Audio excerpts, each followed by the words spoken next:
back from California and nursing a decent case of jet lag, but nonetheless, I thought I would cozy on up here for a little chin wag, if you will so indulge me. Just sort of a little miscellaneous catch up as I return back in my home environment, kind of get my bearings here, and try to fire up the channel again with some new videos. But meanwhile, I am freshly back. Haven't even unpacked my suitcase yet. So I'm not really, my head's not really back into full-on tarot practice as yet. Not that I was in one prior to leaving. I mean, if you saw my last video, you would realize that my ancestor work, for example, is not a fully fleshed out thing. It is not like a set and structured practice. I was just wanting to ask questions as they came to me and in the way that I wanted to ask them. And so it's something I can, of course, go deeper with and does not need to be squashed into this particular season. It is something I will make more of an effort to incorporate all through the year. So yeah, I've been very loosey-goosey with everything, and I think that's just how I typically am anyway. But I did manage to maintain some continuity while I was away. Like I said, I was in California spending the week of Thanksgiving with my in-laws, my husband's mom, sister, and nieces, and that was really fun. And prior to that, we flew into LA and I got to hang out with an old friend from university there who is still a very dear friend of mine and does not change, and we definitely do not change when we are together. And that was just delightful. Really does the soul good to reconnect with a good, true friend like that. In any case, what I was going to share was, this is my little travel tarot pouch, and I brought with me my pocket edition of the Gentle Tarot, which I know I have shared this before, and I'm sure it's quite a familiar deck to you all by now, but this pocket edition is linen, which is so nice. But this deck was just perfect for the sunny and warm but not hot California that I experienced. Just the natural depictions, the color scheme, everything just fit the vibe of my trip so well.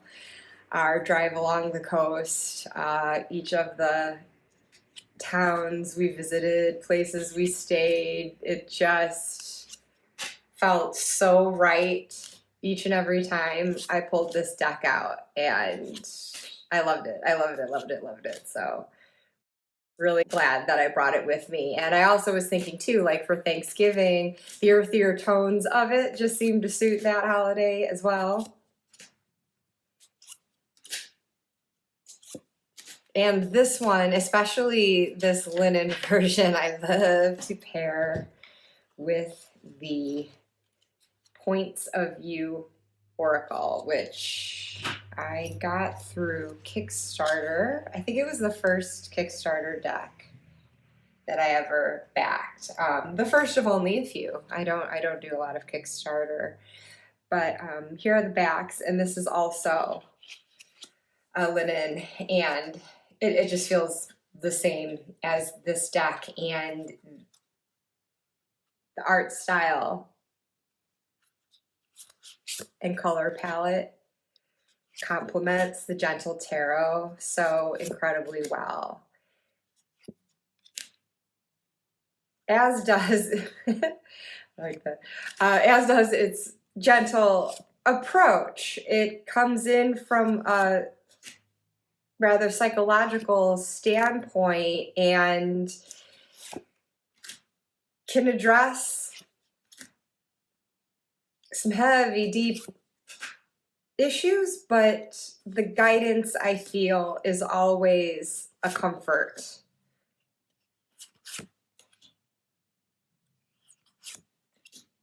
So just the general feel of these two decks together, the support that they offer is really lovely.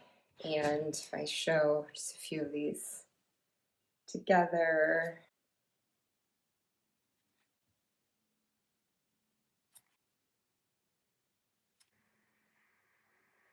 so yes, I'm quite fond of these decks and this pairing. And it gave some wonderful guidance through the week because, you know, holidays with family, you don't always know how it's going to go. And it was really nice. So why don't I, just to give you an example of this guidebook, and also tucked in here, I keep the cards that came with the Gentle Tarot, this pocket edition. Since it doesn't have like the full guidebook with it, it does offer these individual cards just to give little blurbs for each of the cards. So that was the majors, one for each of the suits here, and that's front and back. So now it just made it so handy for travel. But yeah, why don't I do like a quick little reading for the collective here to follow the holiday week. I'll just do a simple cross spread, not full-blown Celtic cross spread. I just mean, if you've ever done this, it's like the center of the Celtic cross, basically, where you can have the situation and then what crosses. I like just doing a mini cross like that every now and then. Just kind of get to the heart of things. But yeah, just coming off this time, just thinking of what might be a situation we find ourselves in now and a challenge. And I got a flyer. I mentioned in my last video, I've been getting flyers like crazy. So maybe this is an ancestor again, trying to make themselves known as they so seemed to do last month. It was really funny. I don't think I've ever experienced so many flyers in such a concentrated period of time. But I'll take account of that card. But otherwise, the two that I'm pulling, as I was saying, just like the situation we find ourselves in, what crosses us, what kind of like challenge or obstacle we could be facing, and then I'll pull from the Points of View Oracle for advice on how to handle it. As I'm shuffling, I was just side-eyeing the card that fell on the floor, and of course, definitely a message for me. But hopefully for you as well. I'll share it, because again, this is reading for the collective.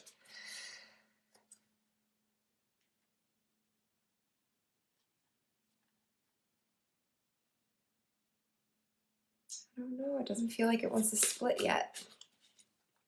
I don't know if that happens to you, however you approach splitting your deck, selecting your cards, but usually just try to split it in my hands where I feel like a natural break, and if that doesn't come through, then I feel like it's not quite ready yet. But here we go, that was better. So, the situation. Harvest of stones, and I think the harvest is, oh, I always thought it was the queen, but I think it is the king equivalent in this deck. Is that right? Yeah, it's numbered 14, so yeah, that would be the king. How cute. Is this a little bison that we're seeing here? Oh, and actually now that I'm back, I do have the full guidebook, like the big one that you could get separately with this deck, and maybe I'll read from that too, because that one is so gorgeous as well. And maybe it will have something we need to hear at this time. But anyway, so the situation, well, geez. How about I share the card that flew out?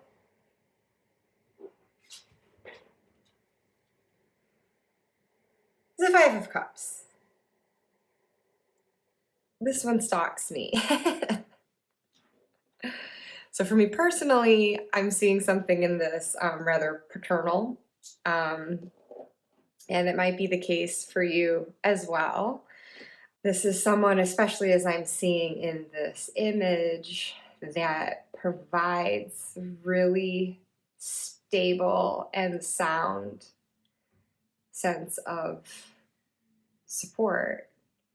The stones are in the physical realm here, and so this could be a provider of our physical needs. This could be someone in the household, from our present or our past even, and perhaps we're feeling in the embrace of this kind of support right now, or in lack of it. I don't know. This is just the general situation. So whether this is an energy that we are embodying ourselves, or we need to embody ourselves, or this is another person in our lives, and so whether it's someone who's supportive of us or that we can be supporting of, that's the read that I'm getting on it now. And then the card that crosses is the Seed of Cups, which I believe is the page equivalent. And I love that it's an otter, because where I just was, my sister-in-law lives in Morro Bay, and we were walking and sitting along the coast there, watching the seals and the otters. And these little guys are so damn cute. They just float there, and sometimes you might see them like opening mussels to eat. And they just kind of use their bellies as a little table. So adorable. So this is really sweet for me personally to see following that, because I had a really, really lovely time this last week. And I love this card because it is just that imaginative soul of the Page of Cups, right? Just sort of maybe a little quirky, but just really, I don't know, I just always kind of see it as you doing you, the things that float your boat, the things that light you up, just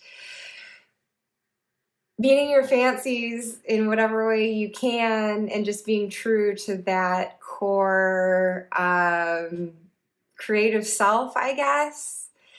And so in any case, this is what crosses this. So looking at this in shadow, I would think that maybe we aren't fully embracing this spirit. Maybe there is a presence there.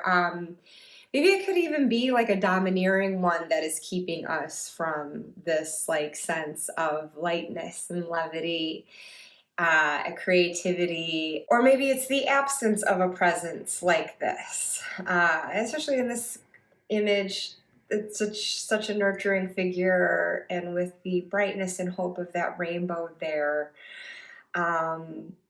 Maybe in the absence of this, it's difficult to kind of like find this. And I often associate this with like inner child. And so, again, for me personally, seeing it with the Five of Cups coming out, I can sometimes see how when I'm feeling the loss of this kind of presence, it can tend to hinder my ability to be this. But I have definitely been leaning into this, and that is something I will get into shortly.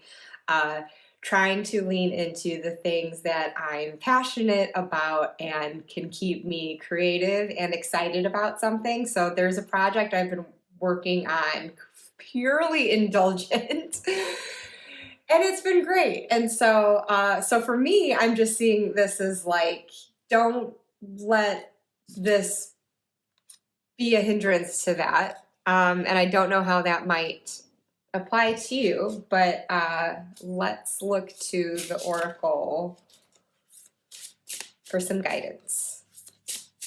And actually, before I do that, let me grab the guidebook for the Gentle Tarot.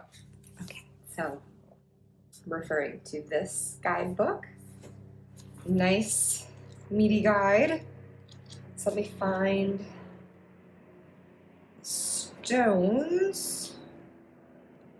It's interesting to me too that these both came up as court cards, especially as I'm saying, like following a holiday week, which a lot of us probably spent with family, or maybe didn't. And so maybe that's what's applying here as well. Maybe it was the lack of this kind of like stable home presence that might be hindering our ability to feel light, that we can sort of float on our dreams and wishes and the things that just keep us happy and afloat. But anyway, the Harvest of Stones entry in here, and this can be kind of long, so may not read the whole thing. So for the Harvest of Stones, I know success because I embody and create success. So that comes from a sense of if we embody this energy ourselves. To find ourselves in the sweet presence of this musk ox mama, I think I called it a bison, it's musk ox, we immediately feel the stability, care, and overall respect emanating from her being. The Harvest of Stones brings us to the final stage of the stone suit. We have put in the time and energy, and we have achieved a mature sense of security within ourselves.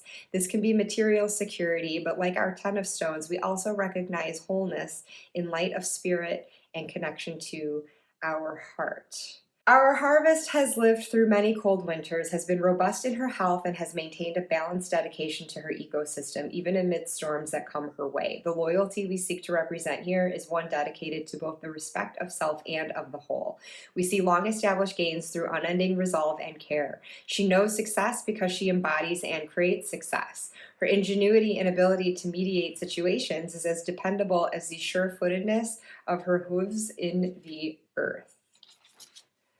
Abundance brings us the opportunity to decide how much we need for ourselves and how much we can share with others. The Harvest of Stones understands balance and chooses compassion to continue the flow of life energy. Allow yourself to be the little musk ox looking up at the harvest's big, furry, friendly snout. Let her big heart guide you towards a path where sincere dedication brings you prosperity inside and out. So then the upright meaning of this is the path towards wholeness is long and winding. Where are you now in terms of action becoming success? Does your step need a nuzzle? Do you feel grounded in your actions? Is your focus clear? If you have achieved inner or outer maturity and success, do you feel that there are ways in which you would like to share it with others? And just a little bit of the reversed meaning. Can you benefit from feeling resourceful and engaged? What if you trusted that triumph was on the horizon? Would you pick up the slack and live fully by your motivation? The rain and storms may fall upon us, but if we can be sure of our footing and of our spirit, we will always be in a stable place where we can make good decisions.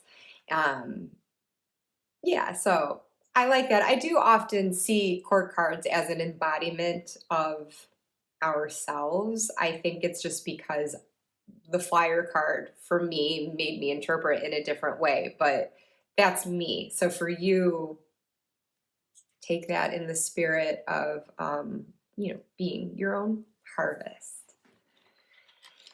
So now for this little Seed of Cups.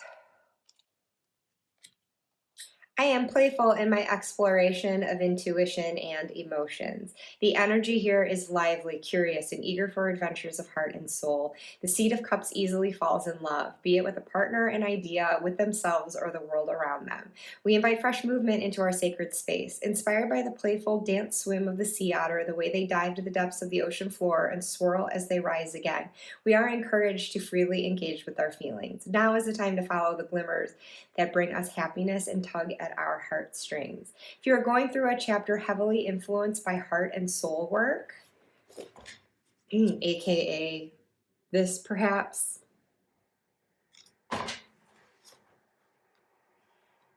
The Seed of Cups reminds you to take things lightly. Be playful with your interactions. Be inspired by their enthusiastic spark. Let their eagerness to explore guide you. If there is an opportunity for connection, seize it uninhibitedly. Upright meaning, are there aspects of your life where you can invite more playfulness? Have there been heavy situations that could benefit from curiosity? What about adventure? Remember when you were a child and adventure wanted to be part of every day? How can you invite this energy back into your life? And reversed, are there opportunities that you have held back from engaging with? Would you like to create space for newness? If your heart has been eager to explore and play, know that you are supported. If there have been moments where your intuition tried to guide you but you resisted listening, this is a good moment to check in with your heart space. What is it trying to tell you? How can you be more open to listening to yourself and open to following the tugs of your heart? And by the way, each entry in here does have more information on the actual symbolism of the art in this, which is really nice. It's a great way to appreciate the imagery featured here as well. But, you know, as I'm looking at this, I feel like this card wanted to fly out as the underlying energy a bit. There may be something that has left us feeling disappointed, even bereft. Something that may just feel like an emptiness or a setback of sorts. And so what we're seeking is that sort of sense of stability, and especially if it's some sort of undertaking that you want to be fruitful down the road, you know, this is a good sign that that's there if you stay patient and just kind of trust that process, and, you know, finding that stability within yourself, and that's what keeps afloat. So what we're fighting for is this, to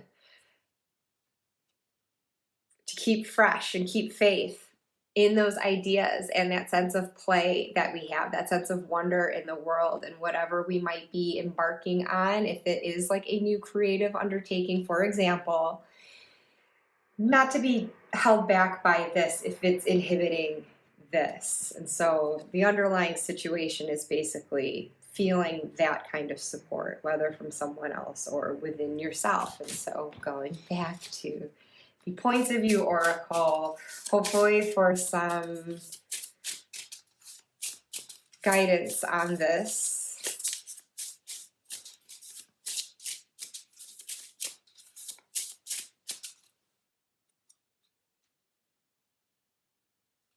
Okay, that's not the only one jumping out. Let's see.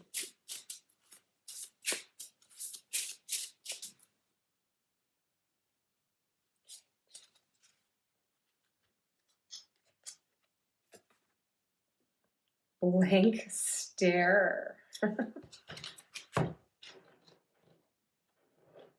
Okay, let me look this one up. Blank stare invites you to take a moment to pause. No need to react. Soak it in. Take time to process what is in front of you. Sometimes you are not sure how to respond. You need more time to think, to speak. Blank stare gives you permission to slow down. Be thoughtful with your words and actions so that they are in alignment with your desired expression, feelings, or values. The high pressure energy of your environment or those close to you may push you to speak or act before you are ready. It's okay to take your time. Take a breath, gather yourself. Shoot them a blank stare until you are ready to say what you say or do what you do. So, okay. Maybe we just need to float on our backs for a bit and let ourselves zone out.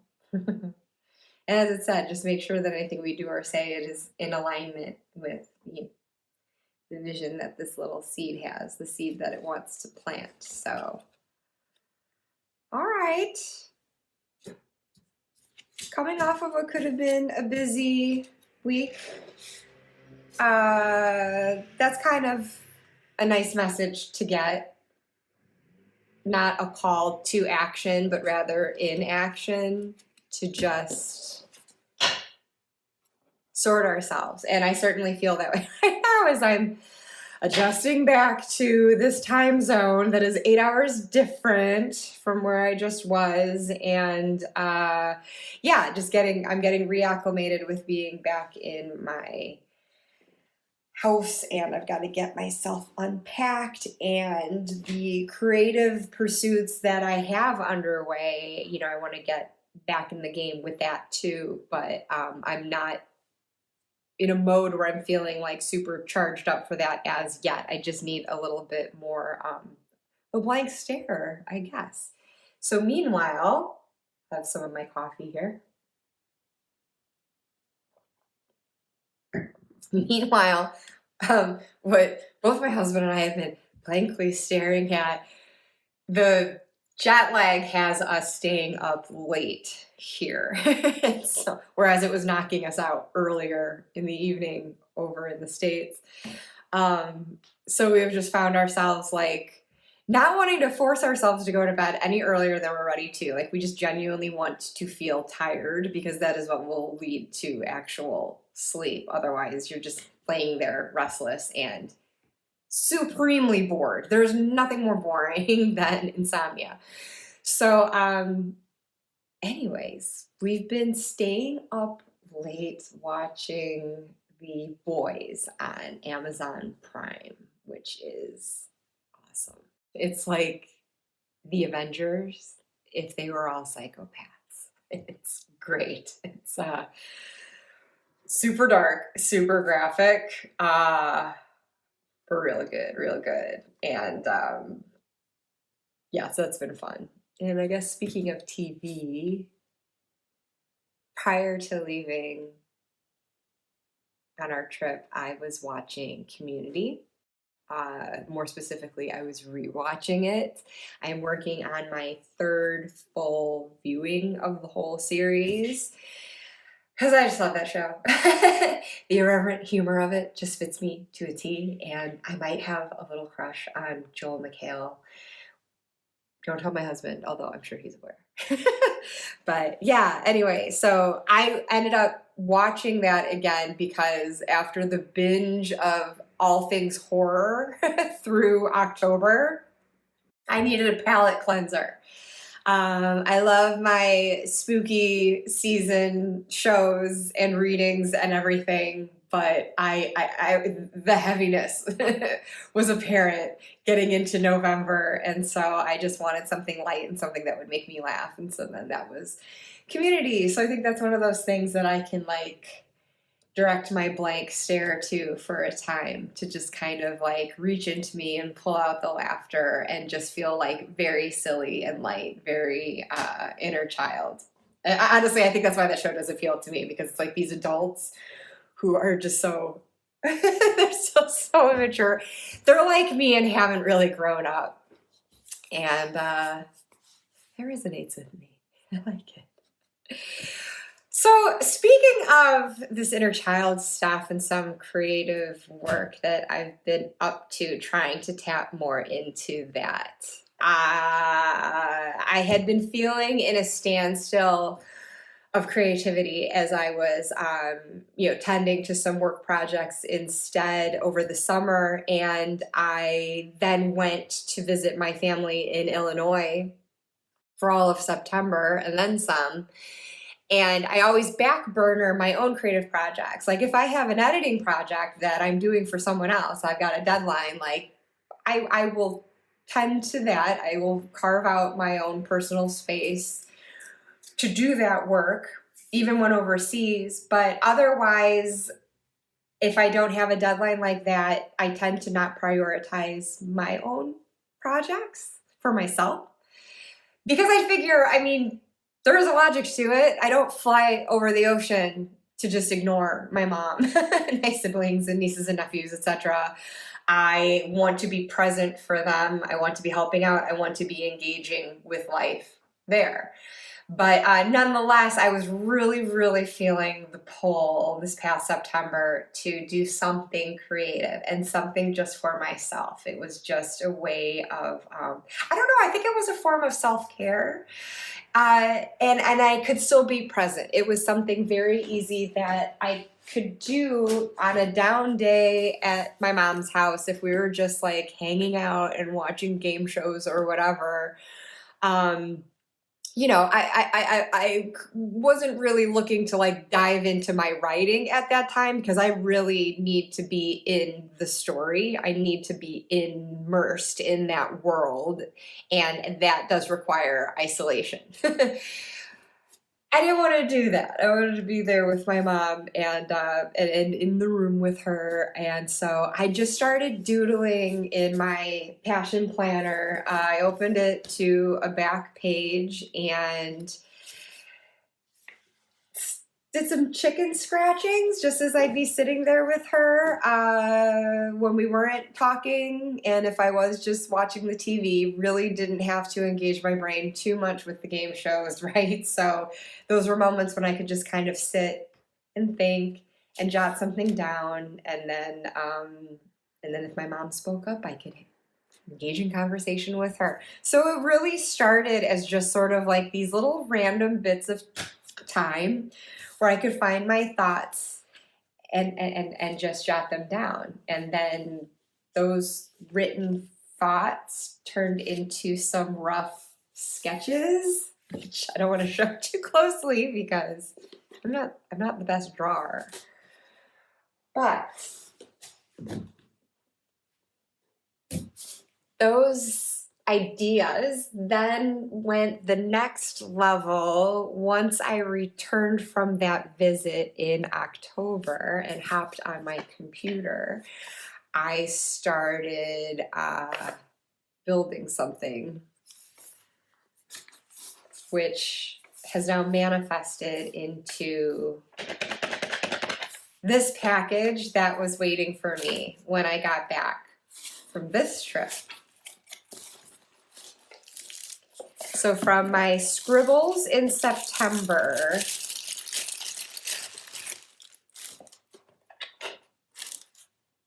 to this a couple of months later, I made a deck, which I call Fool for Tarot.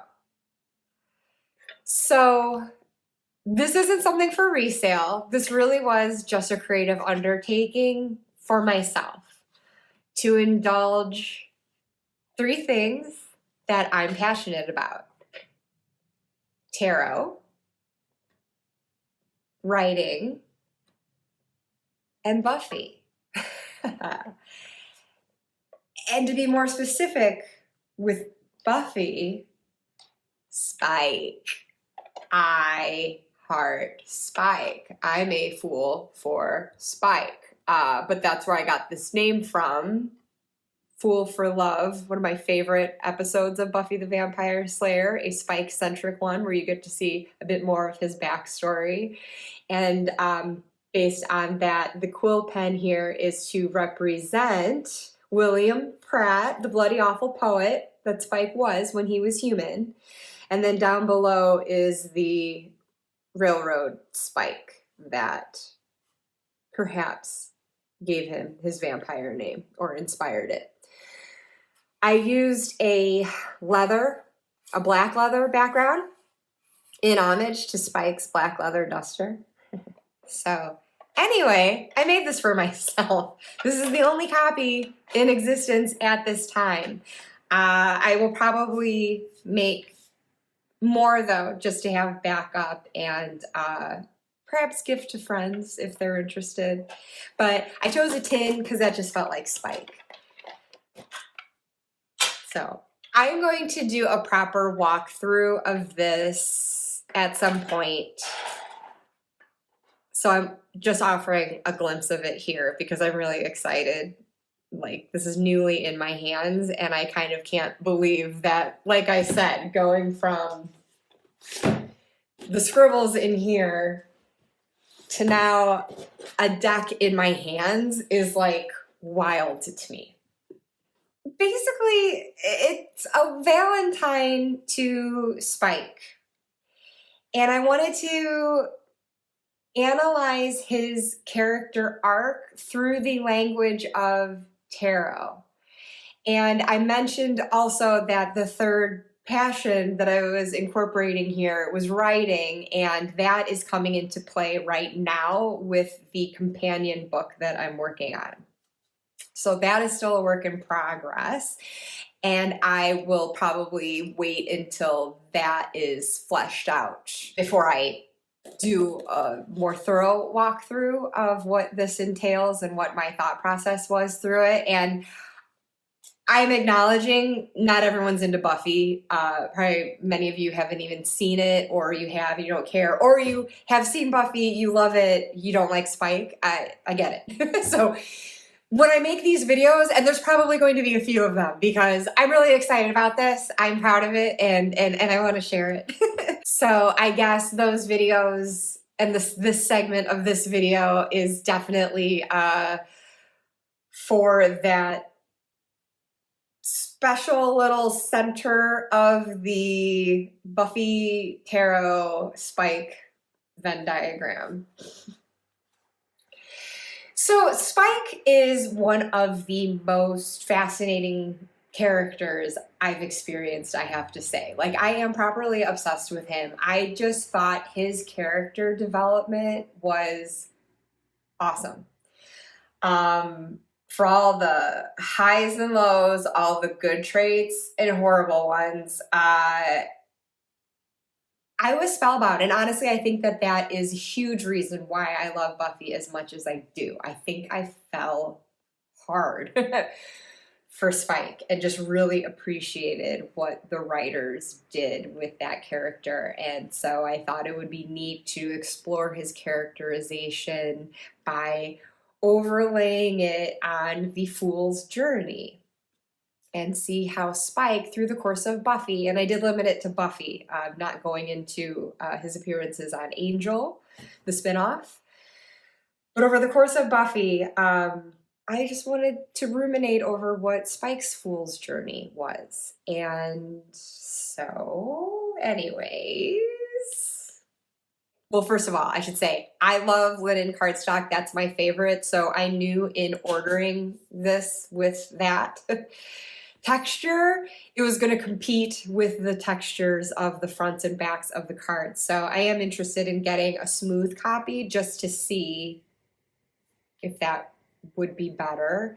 So I think the leather texture there shows up probably a bit better than it does here with the linen. It's like a texture on a texture. So yeah, I'll probably get a smooth copy too. Be good to have a backup anyway. But as you can see, here's the feather and the spike that I had on the cover here. So the feather for William, the railroad spike for Spike. And then the fronts of the cards are black denim. Another texture a little bit difficult to fully appreciate with the, you can see the kind of cross-hatching of the linen there. But I could see it, like looking here, I can see it, but yeah, the linen does kind of take away from that, but whatever, it feels good. So as you would have seen, here's my Fool card. All the cards have this black denim background to them. I wasn't setting out to depict Spike himself or actual scenes from the show. I wanted to create things originally and a bit more abstractly, just doing it through symbols, basically. So, for example, for the Fool,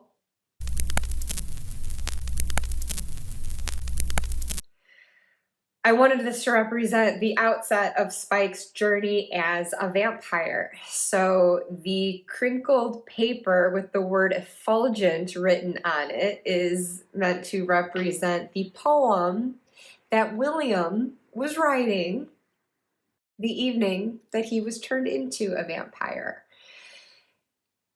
He was writing a love poem for Cecily, and she spurned his love, and then he gets made fun of for his poetry by other party goers, and so he leaves in tears, tearing up his poem as he takes off into the streets and eventually encounters Drusilla, who sires him.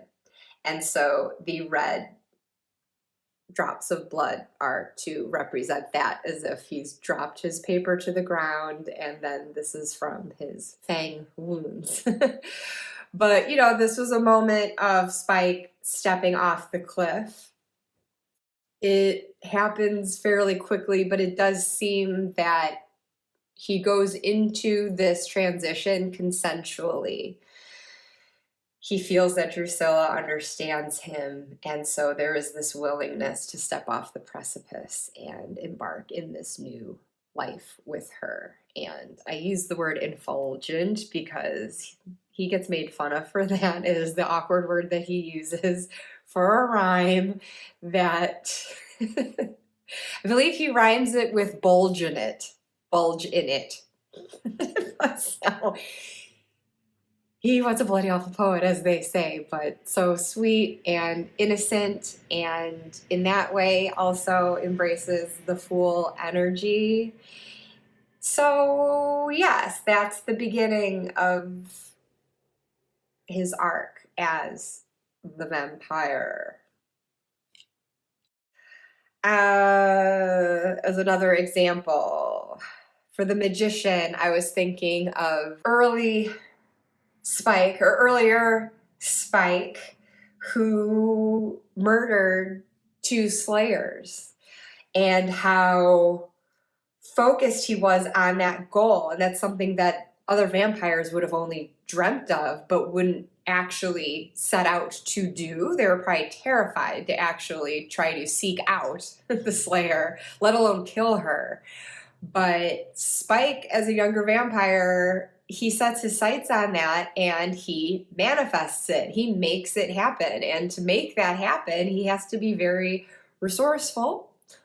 He has to have his wits about him at all times. He has to make the most of what is at his disposal any given moment. And so that just captured a lot of magician energy for me. And I thought of Spike when he was battling his second slayer, Nikki Wood, in New York. Was it 1979, I think, on the subway? And he's like full on Billy Idol punk phase.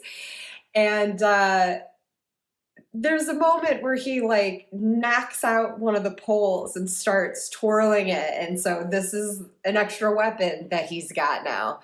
And again, resourceful. Like he's making use of what he has there as well as his own talents. And so I wanted to represent that moment somehow as the magician, and approaching it in the simple symbolic way that I set out to.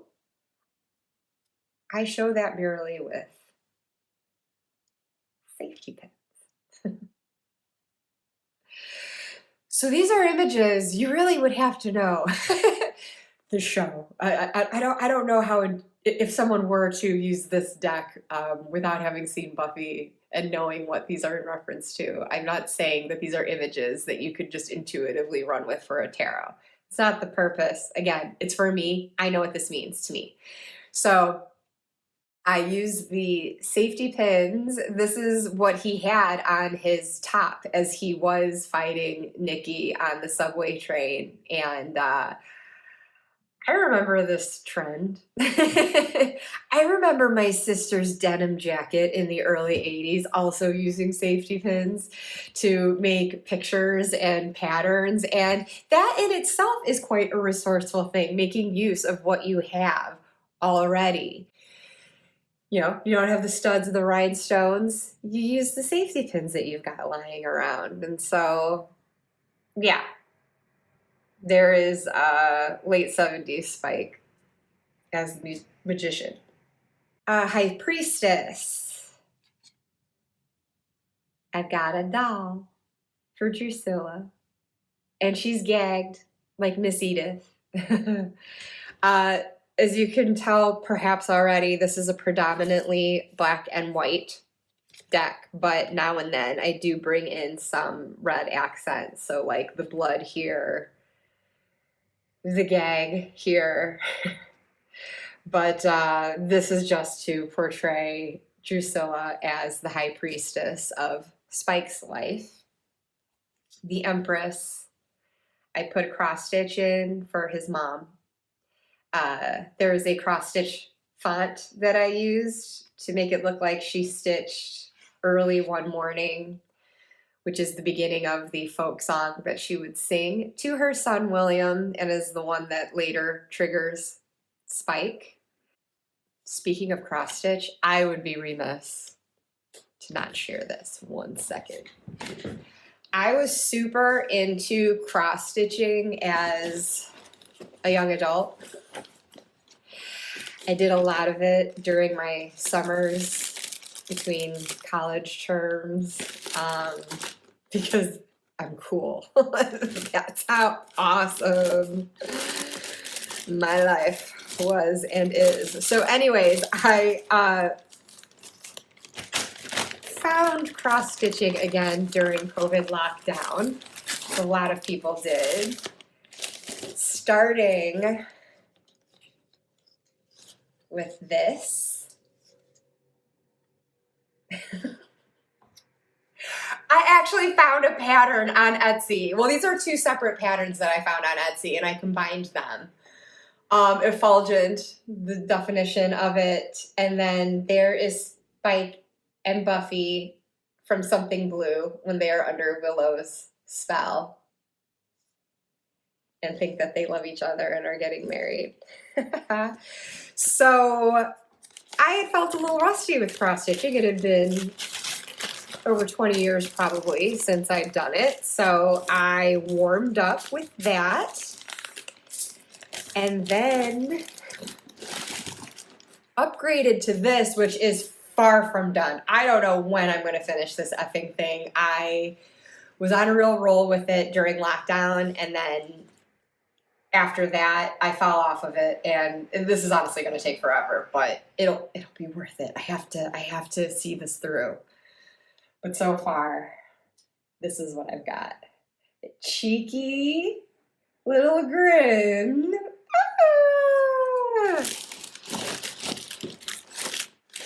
This pattern is 9 pages of this. And here. That's going to be the full image. And this was through Thread Geeks, which I also found on Etsy. If I can find the links for these shops, I will do so and share that with you in the description. So anyways, yeah. But no, figuring that, Spike's mother was seen knitting at one point. And again, thinking in terms of his life, not the whole Buffyverse in general. She's the maternal role. So I made her the Empress, and I made the Emperor the paternal role in Spike's life. His grandsire, Angelus. And yes, I know the clattering is more of an angel thing, but it gets the point across who I'm talking about here, yeah? And I also appreciated the fact that the little crown just gives that extra sense of status for the Emperor. So Angelus, a prominent figure who he at one time seemed to look up to until he felt betrayed by him. And there was also that contrast between their approaches. Angelus represented more of a restrained, artful approach to the kill, where Spike was kind of the wild card and didn't follow the rules and bucked convention in that way, which frustrated Angelus to no end because he just thought it just made them that much more susceptible to getting caught. So even for as evil and awful as Angela's reign of terror was, there was that rigidity and restraint to it that kind of kept within societal lines to an extent. So again, fuck that. It's fitting for the Emperor, but I don't want to show all of these, but I kind of can't help myself. Again, I'm just excited. For the Hierophant, speaking of the rules, this is meant to represent the moment where Spike throws the little anointed one into a cage and raises it into the sunlight, which then dusts him. He says, oh, I'm forgetting the quote now. Time for a little less ritual and more fun. He's kind of had it with vampire tradition, and so I thought that was fitting to have the anointed one representing the Hierophant and those convictions that Spike sought to buck from the get-go, really early on in his appearance in Buffy Season 2. I dropped a card. Which is the next one? The Lovers. I used the Spike Buffy alliance. The cigarette being Spike. The stake being Buffy. Crossing to show that crossroads, that sense of choice in this moment, which I clarified as far as what moment we're talking with the squad car lights, which again, using that little splash of red there, because this is the moment at the end of season 2 where the enemy of your enemy is your friend, essentially, and Spike makes his proposition to Buffy. He doesn't want Angelus and Drusilla to ruin the world either. He likes the world, and so he wants to team up. He is making this choice to form an alliance with Buffy and betray his own vampire family. And Buffy, too, needs to make a choice in this moment. Is she going to trust him enough to go forward with that? And so that's just a big turning point, I feel, for both of those characters. Chariot, Spike's car with the blacked out windows, like the craft paper that helps block the sunlight out. And all right, I'll stop going through them all here, but I like this one, Temperance. It's a Kiss of the Librarian mug, pouring blood over Spike's Weetabix. And yes, I realize this mug, the writing would be on the side of it, not the front like this, but I was really paranoid in creating these images and just really, really not wanting anything to be too directly from the show. You can't prove that that's meant to say Kiss the Librarian. I mean, if pressed, I could say it's Kill the Libras. I don't know. You can't be sure.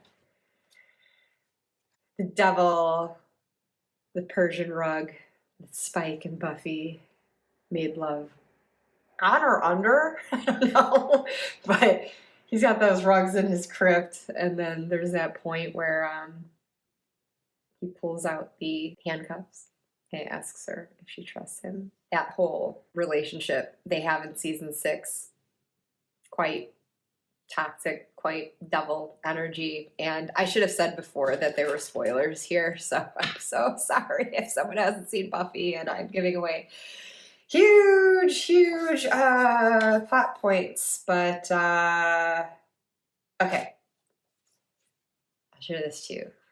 Speaking of Spike and Buffy as a tower moment, again, where I'm not depicting actual scenes, and even if I were, I really would not want to be showing the one that this is a reference to. But needless to say, there's a broken headstone that features in this episode where I feel there's a big tower moment. Where a vamp throws Buffy against the headstone and she breaks through it and hurts her back, and so later on back home starts to draw herself a nice warm bath to soothe herself, and then Spike visits and enough said. Or that's all I want to say at this point. But so if this is where our fool starts his journey, so this is where it ends. The amulet. Again, it's not the exact amulet from the show. It is actually, this is a combination of 3 different images that I edited together and added a little glow in the center to depict the amulet as Spike's ultimate conclusion in Buffy, his ultimate sacrifice, wearing this amulet as a bona fide champion.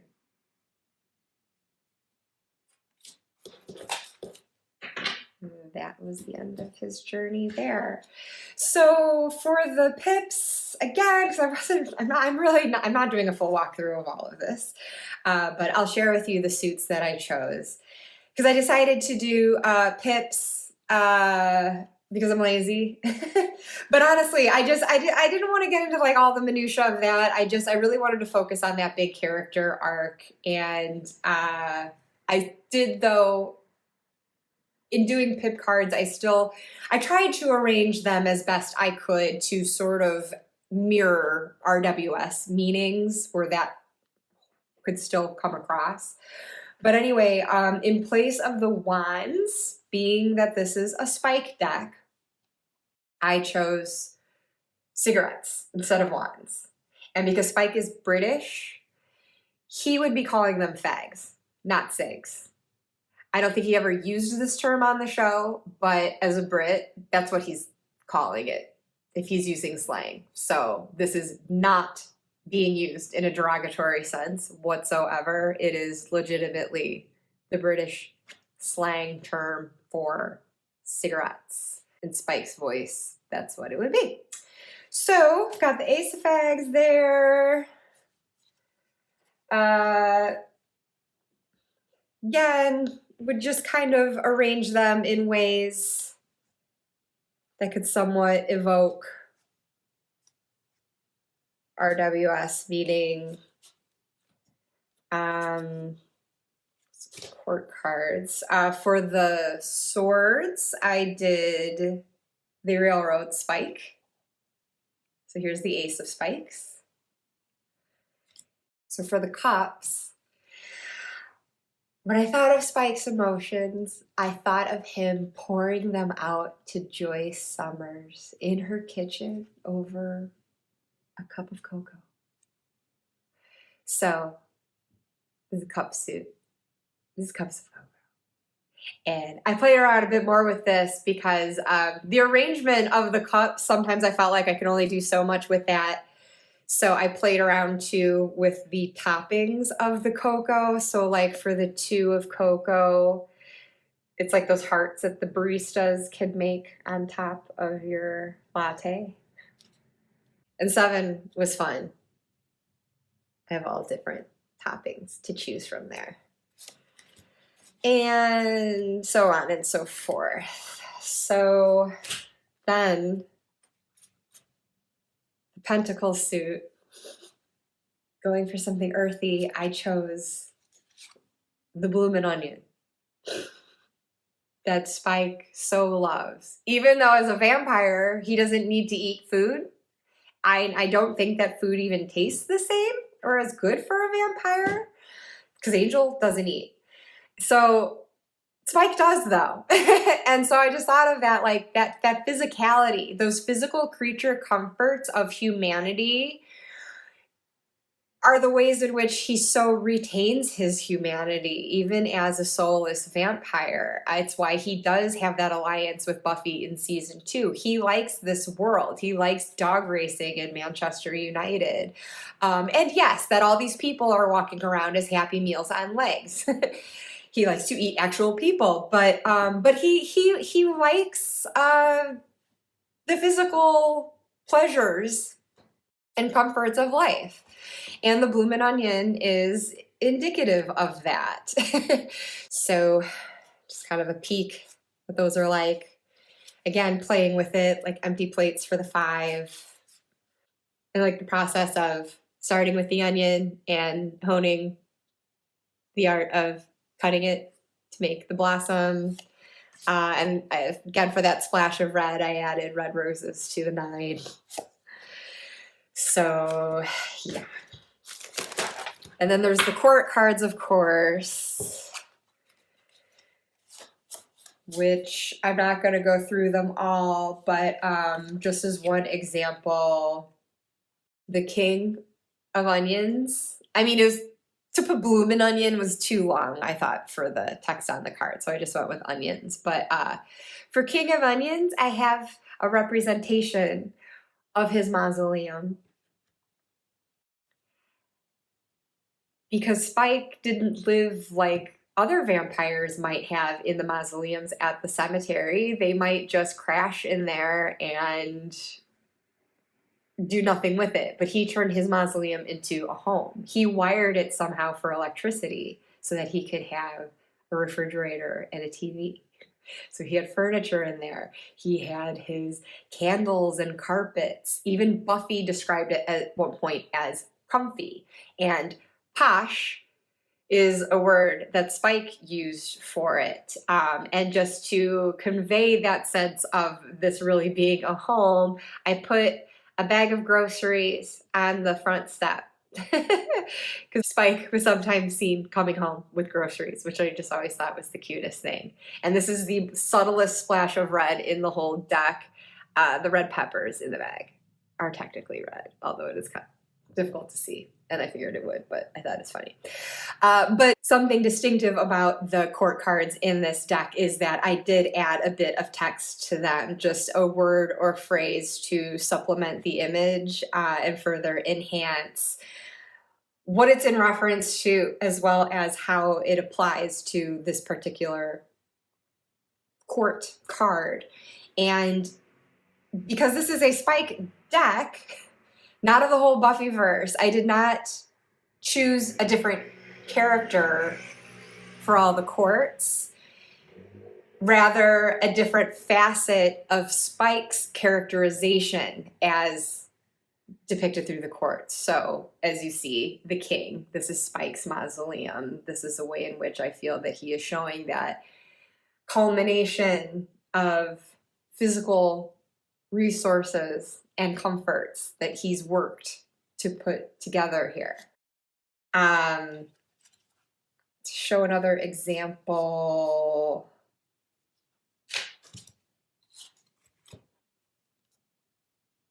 the Knight of Cocoa.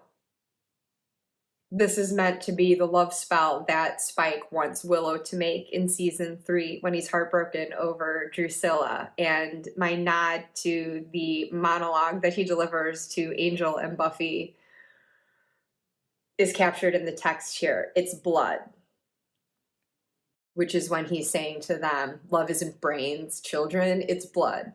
And he goes on from there. And so it was fun for this card to have those red accents in there too, to really drive that home too, that sense of blood.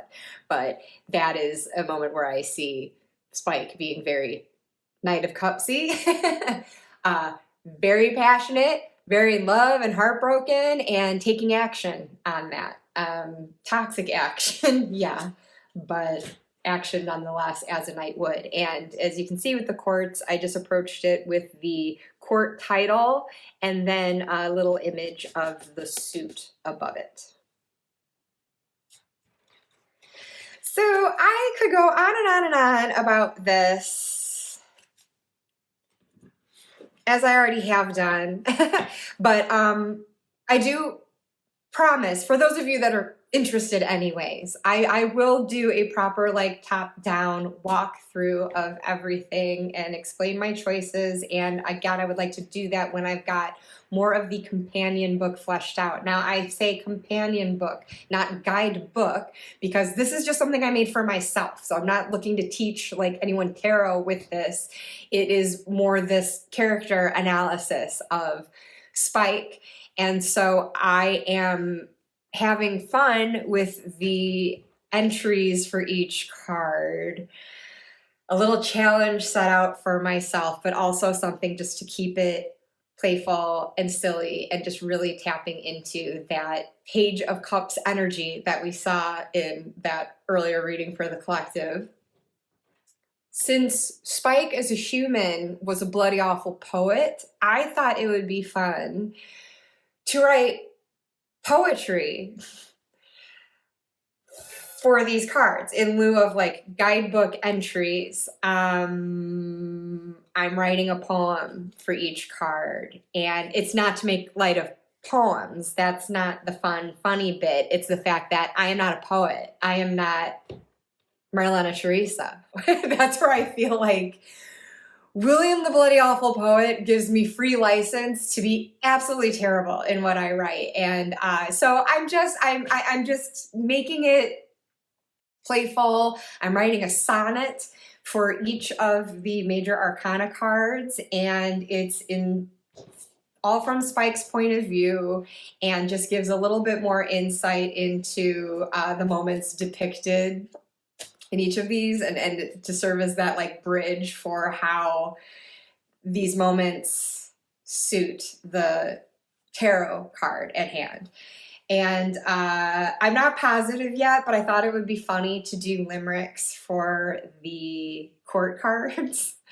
And then I think for the numbered minors, I'm going to do haiku. So I'm about halfway through the major arcana right now.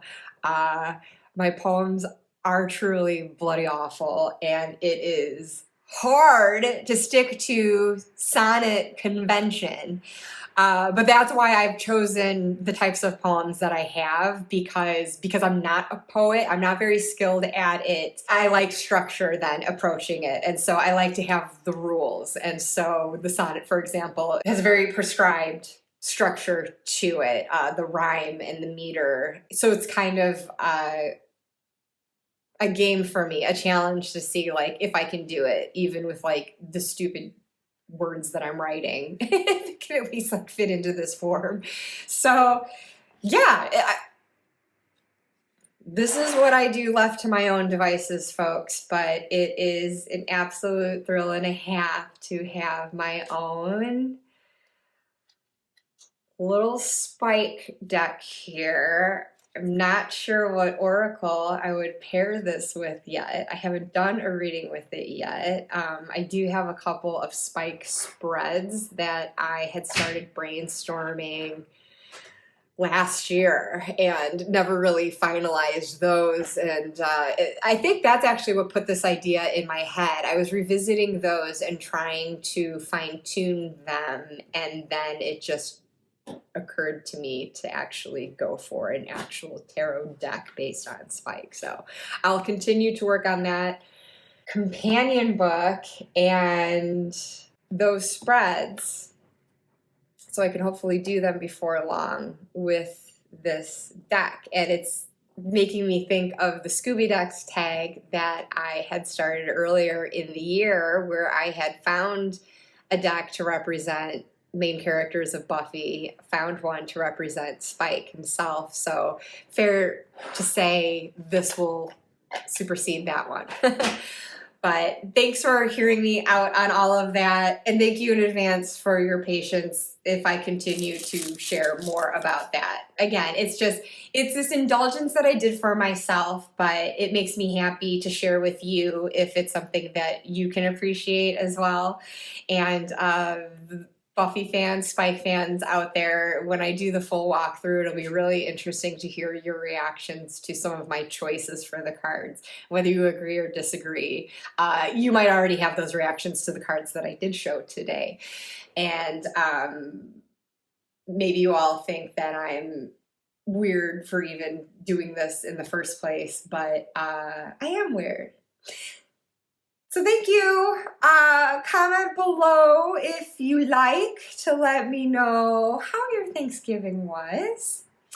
If that reading for the collective resonated with you at all, if you have experience with either of those decks that you'd like to share with me, if you have creative projects of your own that you're exploring as this adorable Seed of Cups, letting your imagination go wild, whatever tarot undertakings you have going on. And God, what else did I talk about? I guess I talked about some TV. So if you want to recommend any TV shows or books that you might be reading, yeah, this was just sort of a random ass catch up on an assortment of things, so you really can say whatever you like in the comments as long as it's respectful.